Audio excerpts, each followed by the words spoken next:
Buenas noches, amigas y amigos de Radio Caracas Televisión. Nuestro invitado de hoy es el ex gobernador del estado de Carabobo, Enrique Salas Romer.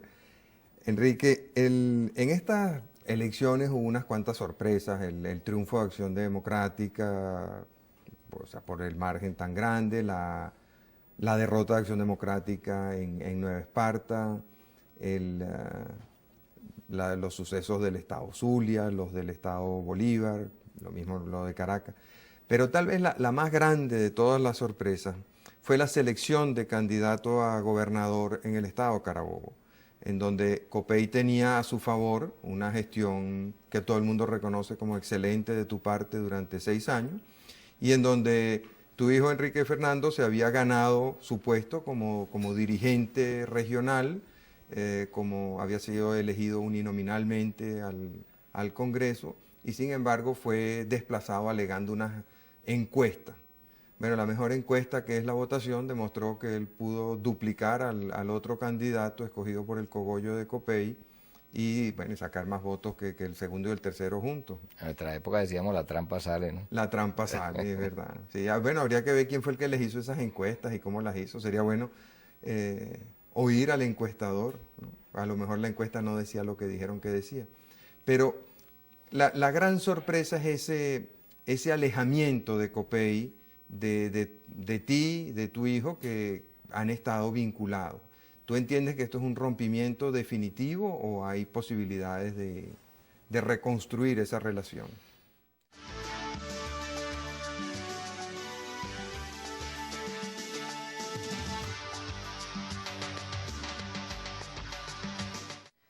Mira, Marcela, la pregunta es difícil porque no se trata de querer, sino que las circunstancias permitan que los partidos, y en este caso Copey, termine de comprender la nueva realidad que vive el país.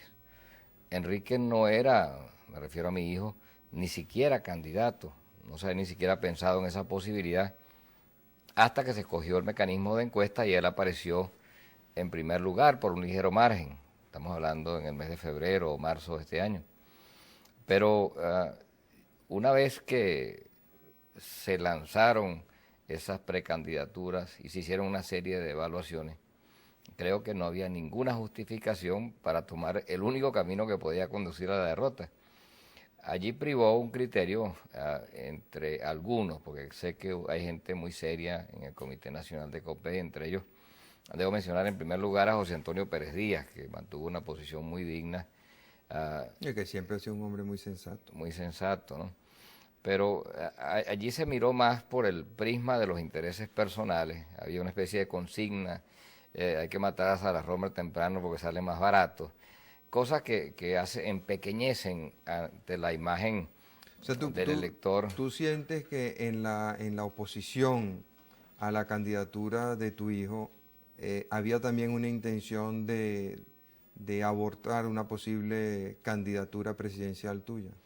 Sin duda alguna, ¿no? Y de una manera muy torpe. Pero los acontecimientos ahora sí pusieron en primer plano la posibilidad de una candidatura tuya. O sea, el surgimiento de un movimiento independiente tan grande en Carabobo, el respaldo... No, el hecho que haya sacado más votos que ADEI y Copey juntos, y aún con 128 actas que hay que abrir, porque fueron anuladas. Bueno, o sea, pero lo que pasa siempre, ¿no? Acta mata voto, pero de eso hablamos en un ratico. Yo creo que te decía que era una forma torpe, porque hoy en día las elecciones no se ganan dentro de los partidos. Las elecciones y las candidaturas se forjan con la gente. Con la gente y abrazando causas que la gente sienta, ¿no? Y al país le hace falta mucha inspiración. La gente a veces me pregunta, ¿tú quieres ser presidente? ¿Sí o no? Y le digo, un momentico. Y yo no soy un hombre de cosas, yo soy un hombre de causas. Si esas causas me llevan a cosas, de repente se produce esa posibilidad.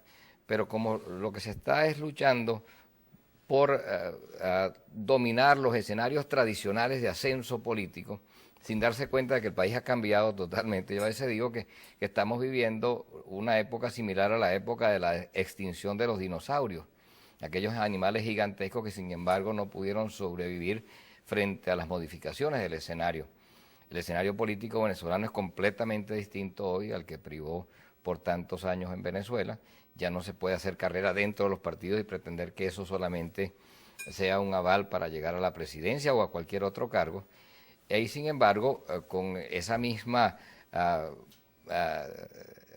voluptuosidad del dinosaurio, aún sabiéndose a punto de extinción, intentan dar zarpazos y evitar lo inevitable. Los vientos de la historia se están moviendo con mucha celeridad y no seré yo, ni serás tú, ni será ninguno de nosotros en forma individual los que determinemos quiénes serán las opciones de cara a 1999, sino el pueblo mismo y las circunstancias que se vayan produciendo.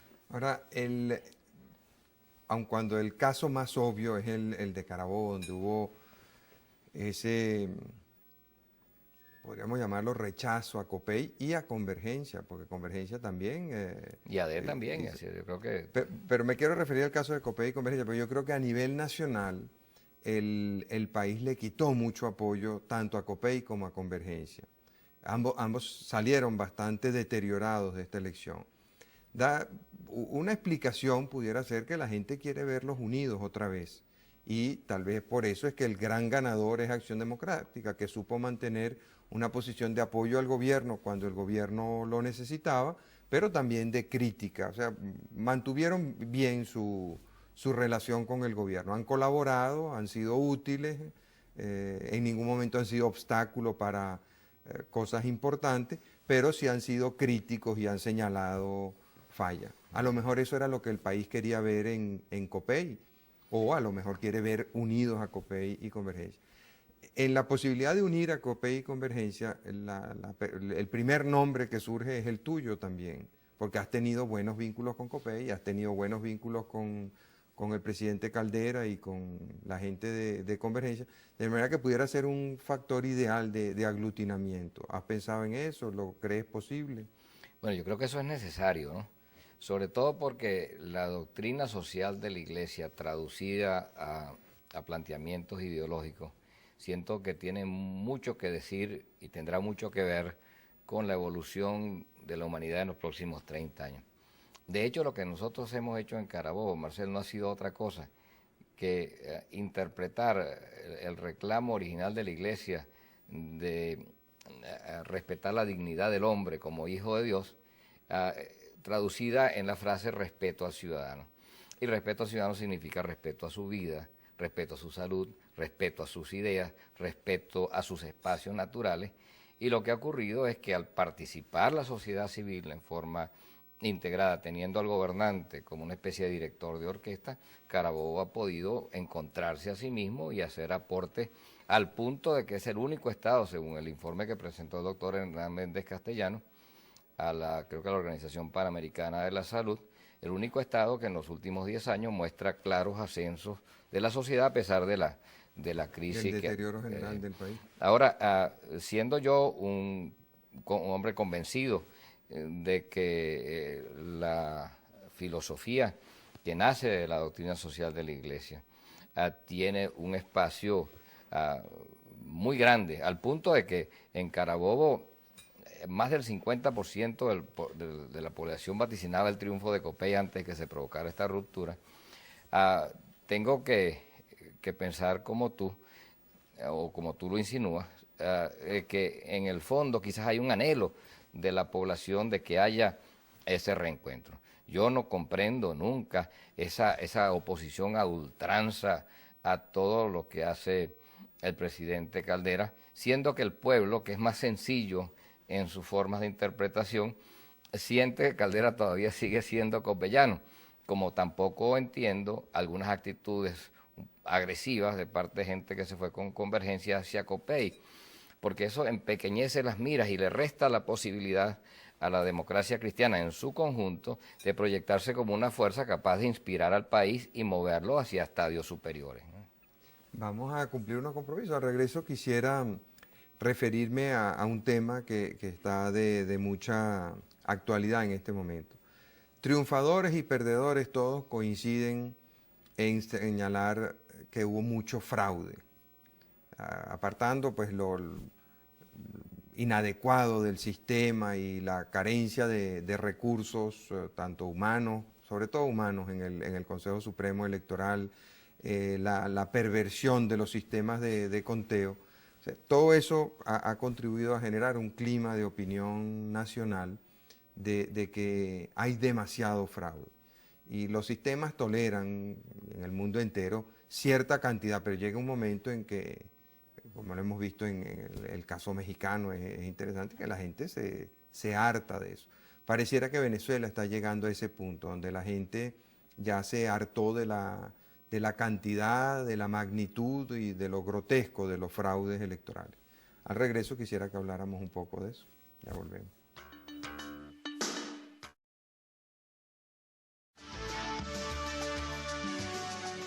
El enorme disgusto que existe en la mayoría de los venezolanos por la magnitud, la cantidad, lo grotesco de los fraudes que hubo en estas elecciones. Afortunadamente, las Fuerzas Armadas tuvieron una actitud enérgica. Yo me imagino que esas eran las instrucciones que tenían del presidente Caldera y del ministro de la Defensa, y no permitieron muchos de estos fraudes, pero otros ocurrieron a pesar de eso. Hemos visto el hecho, por ejemplo, de que se estén recontando votos en Fuerte Tiuna, y uno dice, bueno, entonces ¿para qué tenemos el Consejo Supremo Electoral? ¿Dónde es la sede del Consejo Supremo Electoral? Uno de esos casos, uno entiende que el que pierde grite fraude y se moleste, pero lo que a mí me llama la atención es el caso de Enrique Fernando, que él ganó por una mayoría abrumadora, o sea, por más trampa que hayan hecho, todavía ganó 2-1, más de 2-1, y sin embargo, pues él se negó a concurrir a la proclamación en protesta por el fraude. ¿Qué fue lo que ocurrió que ustedes han tenido esa actitud de protesta? Mira, Marcel, el país ha cambiado. A lo mejor esta elección fue más limpia que la que pudo haber sido una elección hace 10 años. Lo que pasa es que ya el pueblo se nos fue adelante, y el pueblo ya no admite lo que está ocurriendo. El que tú vayas a votar, te tomes la molestia de hacer una larga cola, te sometas a todo tipo de control y después tus votos se eliminen porque el acta no la sumaron bien, eso la gente no lo acepta. En Carabobo tenemos una serie de indicios gravísimos de fraude. El primero, que los testigos que no estaban, de organizaciones que no estaban representadas en la Junta Electoral, no se les dio los credenciales sino hasta las 4 de la mañana, 2 horas antes de que abrieran las votaciones. Estamos hablando de 8 o 10 mil testigos. Los miembros de mesa que debían ser designados previa opinión de la sociedad civil, se los repartieron los partidos. Los secretarios que debían ser designados previa opinión o recomendación de los organismos docentes, fueron también repartidos a pesar de que la Universidad de Carabobo consignó al doctor Enrique Yéspica una lista de 2.522 estudiantes aventajados que estaban dispuestos a realizar esa labor. Luego, lo que ocurrió en las mesas electorales. Se está pidiendo que se abran las urnas para contar los votos de todas aquellas actas que por inconsistencia numérica o por cualquier otra inconsistencia han sido anuladas, para que el elector sienta que su voto vale. Pero por otra parte también se está pidiendo que se proceda a repetir las elecciones en aquellos casos, por ejemplo, donde ocurrió un exceso de traslado de domicilio, la gran mayoría de ellos fraudulentos. Hay una zona en Carabobo, por ejemplo, Marcel, tú la conoces bien porque conoces bien a Carabobo, lo que es Bejuma, Montalbán, Miranda y Juan José Mora, que conforman un circuito electoral, tienen un promedio de modificación de domicilio casi del 6%. La media nacional es 0,5%. 12 veces es más. 1.200% más. En San Joaquín es 650% más. En Guacara es 300% más. Entonces, nosotros tenemos que ir al fondo e investigar estos fraudes, y tengo la impresión de que hay que poner a alguna gente presa para que por fin se actúe y se den cuenta también quienes protagonizan estos hechos tan vergonzosos de que están actuando en contra de sus propias organizaciones políticas, porque la gente no puede tener confianza. Ahora, ¿tú crees que los partidos entiendan el mensaje y tomen medidas para sanear los procesos electorales? Mira, yo creo que lo van a tener que entender. Por ejemplo, yo tengo la impresión, al ver a nuestras Fuerzas Armadas cómo actuaron con diligencia, debo decirte que la mayor garantía que tuvimos, parece mentira, de que el voto se ejerciera y que fuera cumplidas las normas fue, como tú dijiste, las Fuerzas Armadas, porque insistían en que tuvieran los testigos, incluso llegaron a secuestrar a los miembros de mesa para que no se escaparan y dejaran de firmar el acta. No, fue una actitud ejemplar, impidieron el bochinche, obligaron a que hicieran los conteos y a que los hicieran bien. Así. Pero después algunos oficiales me decían que ellos se sentían como si estaban custodiando delincuentes. Entonces ese sentimiento que hay en nuestras Fuerzas Armadas, yo creo que va a ser uno de los factores de mayor peso a la hora de que se reflexionen y se cambien. Yo he hecho una propuesta, ¿no?, de que los gobernadores y alcaldes dediquen una tercera parte de un 1% cada año, en los próximos 3 años, para reunir algo entre 100 y 150 millones de dólares y así eliminar la excusa de que no hay dinero para automatizar los sistemas. Pero no es solamente automatizar los sistemas, sino también automatizar el proceso de inscripción. Pues que se reparten los cuadernos de votación entre los diferentes representantes de los partidos, y si tú, por ejemplo, no eres de mi afecto y te vienes de buena fe a inscribir conmigo, o te cambio el domicilio o te cambio la cédula. Y el día que tú vas a votar no encuentras dónde votar, o la computadora te sacó del listado porque no estabas registrado de acuerdo a la cédula que te correspondía.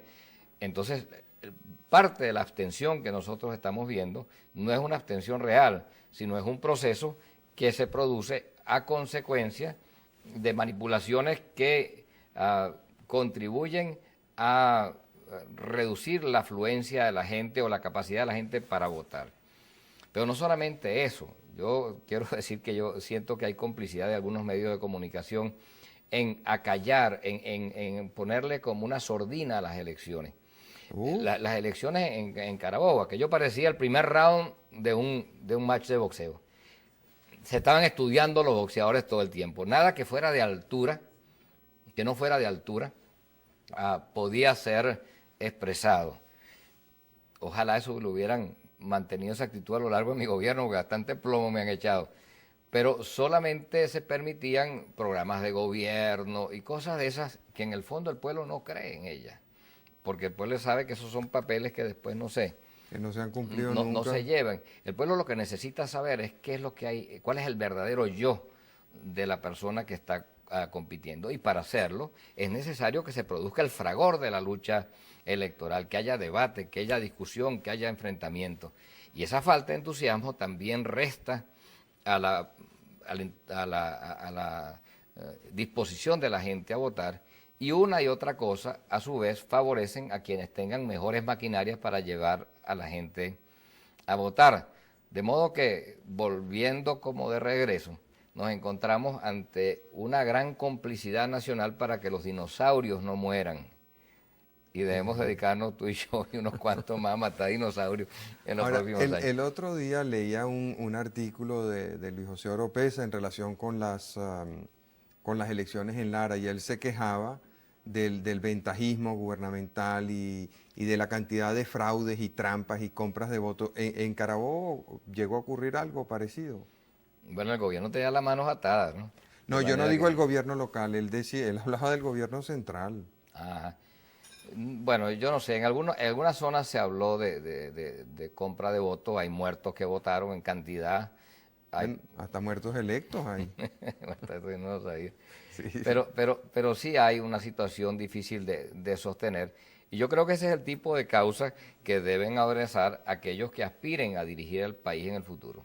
Ahora, tu carrera pública ha sido bien interesante. Llegas a un estado en donde nadie quería ser candidato contra la maquinaria que durante años y años había manejado ese...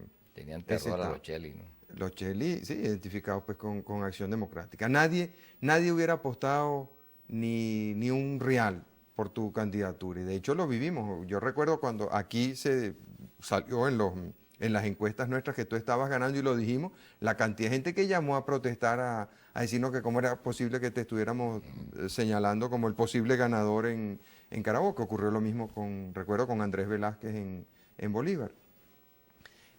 Cuando vas a la reelección ganas abrumadoramente.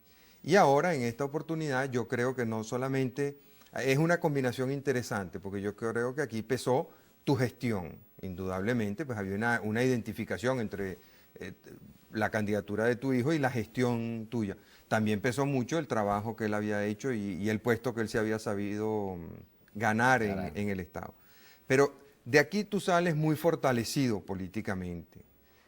¿Qué vas a hacer ahora? Abrazar causas, Marcel. Primero voy a descansar. Yo creo que tengo que contribuir un poco a la transición, ¿verdad? Eso es lo mejor que le puede pasar a nadie, que el que le entregue así de buena fe.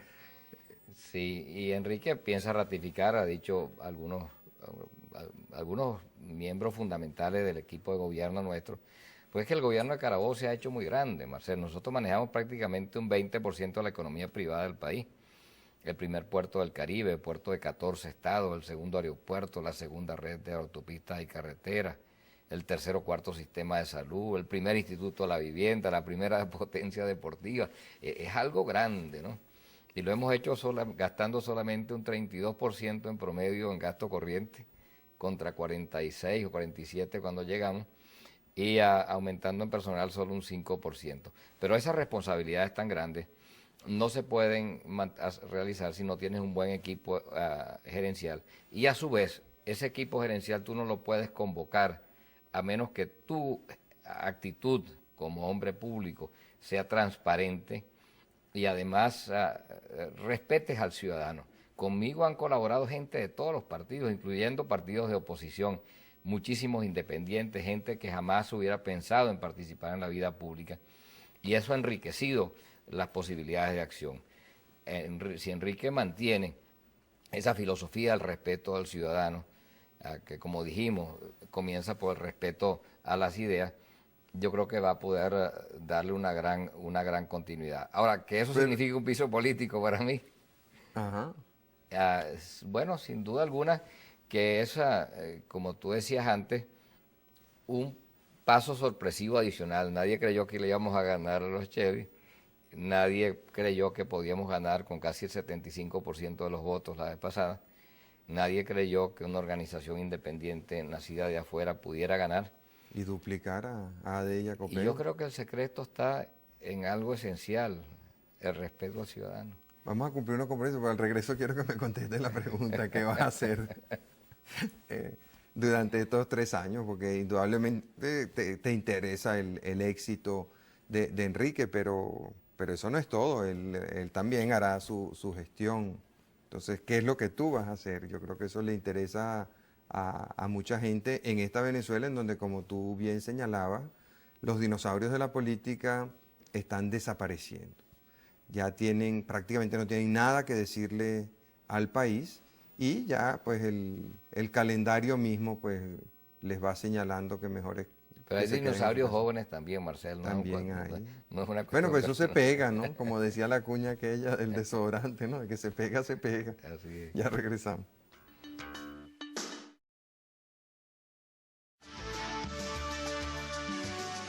Un momento nos dejaste con la duda de lo que vas a hacer. ¿Vas a seguir en política? ¿A luchar por una candidatura presidencial? ¿Vas a pensar en otra candidatura a gobernador de otro estado? Bueno, Un cargo en el gobierno, se ha hablado mucho de que puede ser ministro. sí, sobre esa parte, yo no sé quién está filtrando esa información de manera insistente. Bueno, me imagino que cualquiera de esos que no quiere que sea candidato presidencial. Sí. Quiero primero señalar que creo que el gobierno tiene un excelente ministro de Fomento, Werner Corrales, que en segundo lugar que el presidente Caldera no me lo ha planteado, no me lo ha propuesto y que yo no me lo he planteado. El presidente me propuso esa posibilidad y me honró mucho al hacerlo en las elecciones del 83, hace 12 sí. años, ¿no? Pero eso no es una de las posibilidades que está planteada. Está planteado, sí, contribuir a la transición, está planteado sí el reposo del guerrero. Creo que después de estas batallas nos ha tocado un tiempo duro, Marcel. 2 golpes de Estado, 4 presidentes, un proceso de descentralización lleno de dificultades. Pero fíjate, las relaciones de Venezuela con los Estados Unidos son un tema complejo, difícil y sumamente importante. Tú conoces bien los Estados Unidos, eso pudiera ser una posibilidad, ¿no te interesaría algo así? De ser embajador de Venezuela en los Estados Unidos. Yo no creo que me deba apartar por mucho tiempo de Venezuela. Las cosas están cambiando con mucha rapidez, con demasiada celeridad, Marcel. Hoy un mes equivale a un año. Yo menciono a veces los acontecimientos del 93. En marzo, yo estoy escribiendo un libro que creo que finalmente saldrá el año que viene, pero revisando lo que escribimos en el 93, encontraba que en marzo nadie pensaba que Pérez iba a tener más dificultades porque quedaban 8 meses de gobierno. Fermín estaba preso en el Junquito y nadie daba medio por sus posibilidades candidaturales. Osvaldo se decía que perdería contra la maquinaria copellana que controlaba Eduardo Fernández. Y se decía que si por el contrario ganaba Osvaldo, Caldera se retiraría. Bueno, en 3 meses, Carlos Andrés no estaba en el gobierno. Claudio había sido elegido por unanimidad prácticamente candidato a Acción Democrática, Osvaldo había derrotado a Eduardo y Caldera regresó a ratificar su candidatura. De modo que cuando tenemos circunstancias tan dinámicas, no solamente tenemos que mantenernos cerca de los acontecimientos, sino que tampoco podemos hacer planes muy a futuro. Yo te diría que hoy en día el país y en el mundo entero, uno observa ese fenómeno, está requiriendo liderazgos basados en convicciones, porque es el único timón que tenemos. Ya las ideologías que rigieron los destinos de la humanidad durante los últimos 200 años, pues quedaron ¿Y cuáles son esas convicciones que te mueven a ti? Mira, la primera, a riesgo de ser reiterativo, el buscar o luchar por un sistema o por un escenario político, un ambiente en el cual se respete al ciudadano. Es decir, todo lo que significa vejar al ciudadano, bien sea y respetándolo en sus derechos electorales, no permitiendo que exprese sus ideas o haciéndolo o sometiéndolo a regulaciones de un tipo u otra para poder tener acceso a determinadas posiciones. Todo lo que significa la intromisión político-partidista en escenarios que no le corresponden a la política. Todo eso es irrespeto al ciudadano. Hacerlo perder tiempo en cola, no darle los servicios de salud que requiere, partidizar los gremios, eso es irrespeto, falta de respeto al ciudadano. Nosotros tenemos que luchar para desmontar esas aberraciones que surgen de son las distorsiones que surgen de un pacto que inicialmente no solamente fue bueno, sino necesario, el pacto de Punto Fijo. Y nosotros tenemos que marchar hacia una nueva alianza, tenemos que negociar, en el mejor sentido de la palabra, una nueva alianza social. ¿Cómo ves tú esa alianza?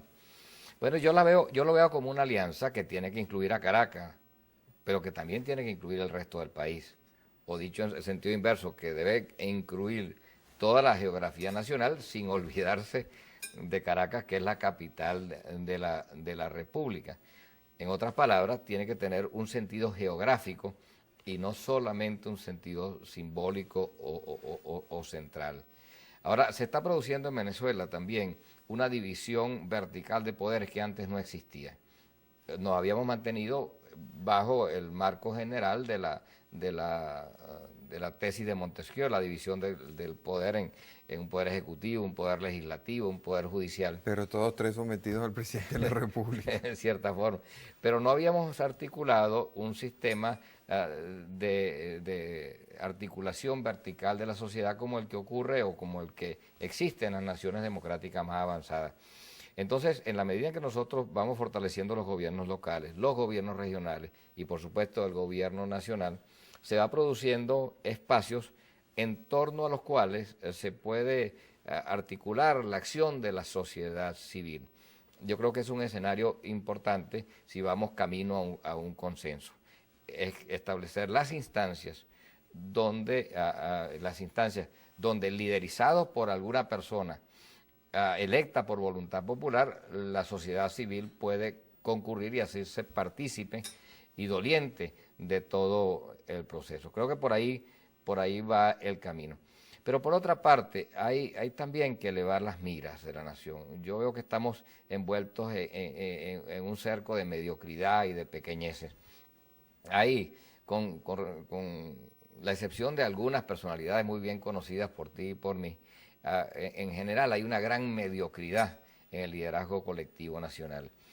Y cuando hay personas preparadas que miran el futuro del país a través del prisma de sus propios intereses, pierden toda posibilidad también de inspirar a una nación que está ansiosa de encontrar un camino, de recobrar un sentido de misión en un mundo que está cambiando de manera muy acelerada y donde los parámetros tradicionales se han modificado. Por ejemplo, la nación venezolana está viéndose obligada, como otras naciones del mundo, a ceder algunas de las prerrogativas que antes correspondían a su soberanía a organismos multilaterales, mercados comunes, mercados planetarios, acuerdos con el Fondo Monetario Internacional, cosas de esa naturaleza. Pero al mismo tiempo, el poder central está perdiendo facultades frente al sector privado, en la medida en que se privatiza, frente a las estructuras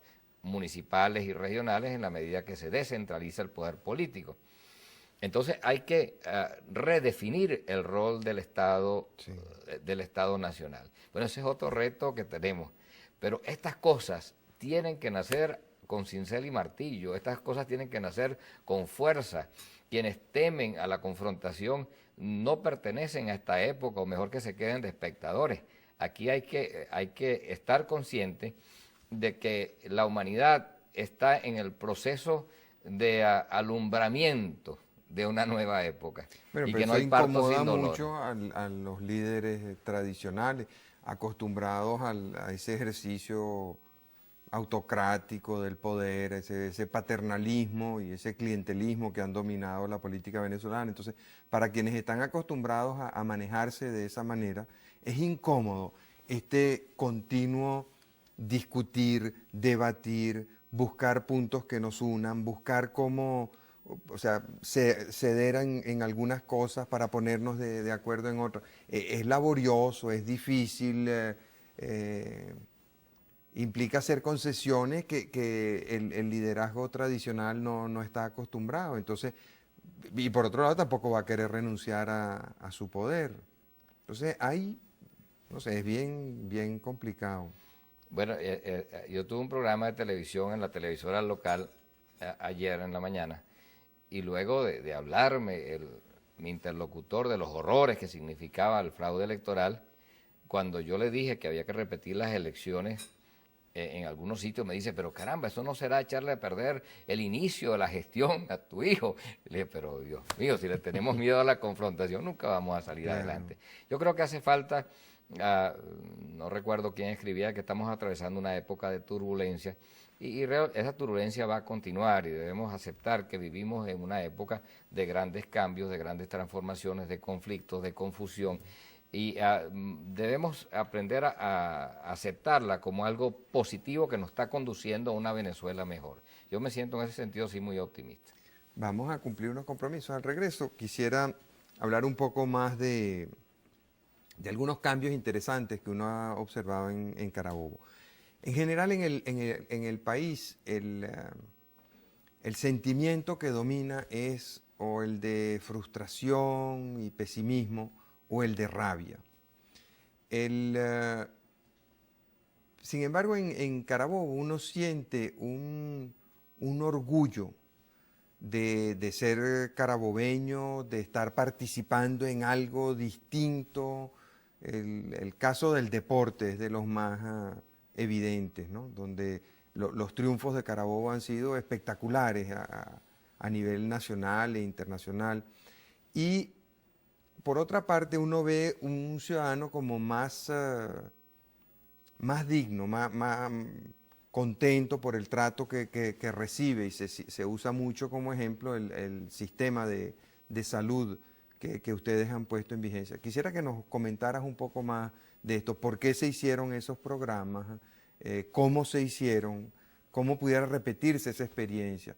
Porque uno de los grandes problemas que uno observa en Caracas y en general en el estado Zulia también, esa frustración, esa rabia de la gente, que se siente ignorada, que se siente maltratada, que se siente vejada por el poder central, por el poder local. Entonces, ¿cómo han logrado ustedes iniciar estos procesos de cambio tan interesantes? Ya regresamos.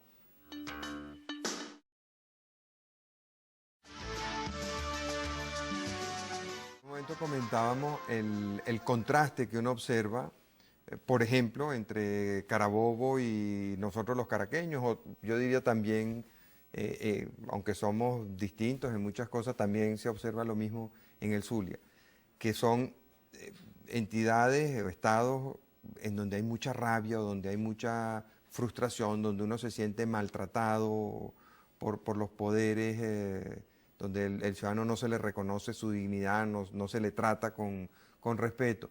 Y en Carabobo uno siente, primero, bueno, el enorme orgullo que le han dado sus triunfos deportivos y el saber que se destacan en eso. Y luego el respeto que la gente siente cuando ve su sistema de salud. Háblanos un poco de esos dos proyectos, o de esos dos programas, mejor dicho. Sí, o sea, yo creo que todo comenzó a través de dos direcciones. Una, el mejoramiento general del ambiente, la Operación Alegría para sembrar el orgullo de lo que tenemos, embellecer los espacios, el mejoramiento de las zonas populares. No sé si lo sabes, pero nosotros construimos 149 urbanizaciones populares donde viven 500.000 de habitantes. Eso quiere decir... Aquí en Caracas tenemos un programa parecido. Sí. No han hecho ninguna todavía, pero... Bueno, pero al tú equipar barrios insalubres que no tenían nada y mejorar sus condiciones de vida, la gente convierte rápidamente su ranchito Claro. en casa, su casita en quintica y su quintica muchas veces hasta en edificio. Eso ha generado una actitud proactiva en la población en general. Hemos ido del ambiente hacia el ciudadano, tratando de desarrollar la autoestima y también el sentido de pertenencia, conscientes de que Carabobo es indivisible de la patria, porque Carabobo es una amalgama de gente venida de todas partes. Sí. El 50% de la población por lo menos nació en otras partes del país, otras partes del mundo, pero tenemos la suerte de que tenemos algunos de los sitios sagrados de la patria. Entonces, al enaltecer el espíritu del carabobeño, estamos enalteciendo el sentimiento común que tenemos todos los venezolanos por las gestas de nuestra independencia y otras acciones importantes a lo largo de nuestra historia. Ahora, en el caso del deporte, fue una cuestión de erradicar la política y poner buenos gerentes a respaldar la actividad deportiva. Cuando creamos a Funda Deporte, yo le pedí a sus directivos, encabezado por Paco Cabrera, que acaba de ser electo alcalde de Valencia, que siguieran una consigna. Decía, la mejor política es hacer deporte sin política.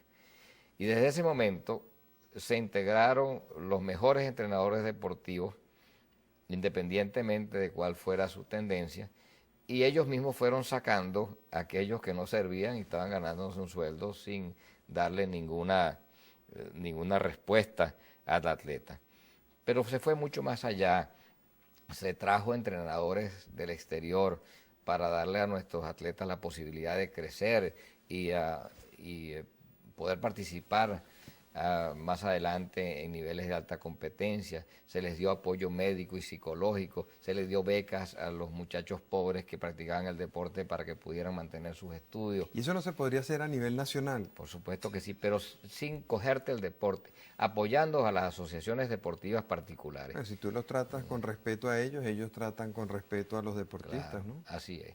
Y entonces se han creado 35 escuelas de iniciación deportiva, se reclutan los muchachitos de muy temprana edad, se les lleva de acuerdo a la especialidad que ellos prefieran, y entonces se va creando toda una pirámide deportiva que yo creo que nos va a convertir en un estado campeón en el juego juvenil al menos hasta el año 2000, porque ya los dos últimos juegos juveniles hemos duplicado el más cercano. Pero debo decirte que se están haciendo grandes esfuerzos en esta área y en otras áreas, en todos los rincones del país. Yo creo que si nosotros nos hemos adelantado en el deporte, hay otras regiones que se han adelantado en alguna otra cosa. Pero en materia deportiva, el resultado es obvio. ¿Qué programas que tú has visto en otros estados de Venezuela te gustaría que se repitieran en Carabobo? Bueno, yo he observado, por ejemplo, en los programas de renovación urbana que ha hecho Jesús Rondón Nucete en Mérida, como una experiencia que serviría mucho para Caracas, sobre todo que tiene espacios muy restringidos, como los tiene Mérida Pero también. él tiene fama de haber hecho también, al igual que tú, una gestión extraordinaria. Sí, ¿no? él ha hecho sus escuelas experimentales que no las podemos multiplicar en nuestras zonas porque el crecimiento poblacional de los estados centrales es muy acelerado, Pero pero en que otras sin partes. embargo constituyen una meta interesante hacia la cual podemos marchar. Yo creo que si recogemos experiencias tenemos muchas cosas que tomar de este proceso de descentralización porque se han incorporado muchos protagonistas nuevos al proceso. Pero volviéndote al área del deporte, fíjate cómo se puede transformar una situación en 4 años. En los Juegos Bolivarianos, 1 de cada 4 medallas que ganó el equipo campeón venezolano fueron ganadas por atletas carabobeños. Se me señala que entre el 35 y el 40% de los atletas que están saliendo al exterior a competir por Venezuela están saliendo de Carabobo. Ahora, eso se hizo un tiempo muy breve, lo que quiere decir que Venezuela tiene sus talentos allí, pero solamente que no los habíamos descubierto, que no los habíamos estimulado. Porque la idea en Carabobo no ha sido la de desarrollar talentos para derrotar a los otros estados. Esto sería Claro, no. estúpido. Pero sí hemos querido utilizar el deporte como un instrumento de formación, por supuesto, de las juventudes, pero también al mismo tiempo cuidando, Marcel, de que el deporte sirva para darle a Venezuela glorias. Venezuela le hace falta tener éxito. Esta semana recibo yo a la Miss Mundo, que por cierto es nacida en Valencia, a Bella Jacqueline muchacha, Aguilera, además. una hermosa muchacha. No, ¿tú no crees que las muchachas se sienten orgullosas de que una muchacha nuestra, como las ha habido otras, Irene entre ellas, que nos han llenado tanto orgullo, gane un trofeo mundial? La semana pasada recibí al nuevo campeón mundial de la piscina corta, de los 50 metros, un muchacho nacido en el estado Sucre, pero radicado con su familia en Carabobo hace mucho tiempo y que le trae ahora glorias al deporte venezolano. Entonces el deporte se convierte no solamente en un instrumento para desarrollar buenas actitudes, disciplina, sino también es un instrumento para transmitirle a un pueblo la noción de que se puede triunfar, ¿no? Y creo que una de las cosas que tenemos que lograr aquí en Caracas y en Maracaibo y en todas partes del país, incluso en algunos escenarios de Carabobo, porque la situación económica ha golpeado mucho a la población y esto genera pesimismo. Una de las cosas que tenemos que lograr es sacar al país de ese sentimiento de que no podemos lograr las cosas, de esa imagen tercermundista que hicimos de nosotros mismos y tratar de comenzar a sembrar imágenes de grandeza que evoquen las posibilidades que en otra época asomó Venezuela. Bueno, muchas gracias, Enrique. Lamentablemente se nos termina el tiempo.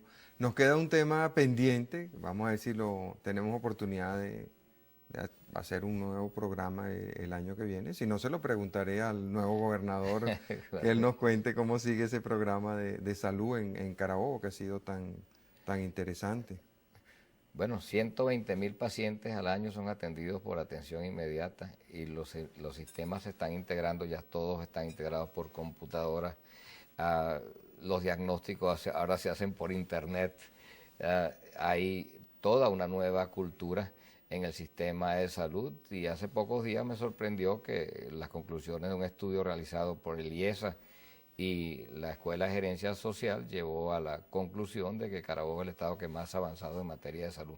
¿A qué lo atribuyes tú? A gente, porque cuando tú das un ejemplo de trabajo, tú actúas con rectitud y tú no le exiges a la gente nada a cambio que no sea su capacidad para llevar adelante con honestidad la tarea que a él le corresponde, concurren talentos que antes tú no sospechabas que existían en la sociedad, donde hay además una cantera de idealismo insospechable. ¿Tú sientes que en la sociedad venezolana hay todavía mucho idealismo? Mucho idealismo, mucha gente con capacidad de entrega, mucha gente con deseo de contribuir, solo que no tiene espacio. ¿Cómo los identifica frente al que lo que quiere es que le des un cargo, un cambur, un puestecito, ese póngame donde haya? Eso se lo ven en los ojos, Marcelo. ¿Sí? Sí, yo creo que se le ve en la cara. Pero además, si tú te rodeas de gente buena trae gente mala trae gente mala. Yo no quiero decir que esto estamos hablando de que no vengan. Hay gente que proviene del sector político y que estaba ignorada. No estoy hablando que... No, hay mucha gente buena en el sector político. No estoy señalando que solamente los que no estaban en la actividad política son buenos, sí, sino que hay que darle oportunidad a cada quien para que aporte ese talento. Y en la medida que lo hacemos, se va produciendo una modificación exponencial de toda nuestra realidad. Pero fíjate, cuando uno oye hablar de los problemas del país, hay una tendencia a atribuirle la culpa de todo a que ahora no hay suficiente real. Pero tú en toda la noche no has hablado una sola vez del problema de los reales. ¿Por qué? Es que a Carabobo le sobra la plata. Bueno, nosotros, no sé si lo mencioné al comienzo del programa, hablamos nosotros redujimos el gasto corriente al 32%. Sí, lo dije. Hemos tenido suficiente dinero para hacer lo que quisimos. Nos hemos concentrado sobre todo en mejorar la infraestructura de servicios de soporte tanto para la actividad económica. ¿Tú crees que el problema social no es tanto escasez de dinero, sino mala asignación? Así es. Yo creo que y buscar general, la gente. Sí, pero que no vayan a tomar estas palabras como una excusa para quitarnos los fondos del FIDE, porque así como amor sin plata no dura, descentralización sin dinero también va a languidecer. Los fondos del FIDE fueron previstos para que las regiones construyeran las carreteras, construyeran sus hospitales, pudieran realmente hacerle frente a estas obligaciones que ya no puede hacerle frente el Poder Central. De manera que tenemos que luchar para que, aparte del entusiasmo, del desarrollo o el aprovechamiento de esta fuente inagotable que es el ser humano, tengamos también un poquito más de dinero con que realizar la tarea que siendo asignada su responsabilidad a un gobernante por un tiempo determinado, sin embargo corresponde realizarla a toda la sociedad. Bueno, muchas gracias, Enrique. Espero que encuentres muchas causas que te permitan seguir en la lucha política que tanto has contribuido a dignificar y a enaltecer. Y a ustedes, amigos, les deseo muchas felicidades en estas Navidades, que el año que viene tenga muchas oportunidades, que ustedes también encuentren causas por las cuales luchar y echar adelante a Venezuela, que tanta falta nos hace. Recordábamos la frase de Calvari, ¿no? No hacen falta causas por qué morir. Sí. Bueno, hasta el año que viene entonces y muchas gracias.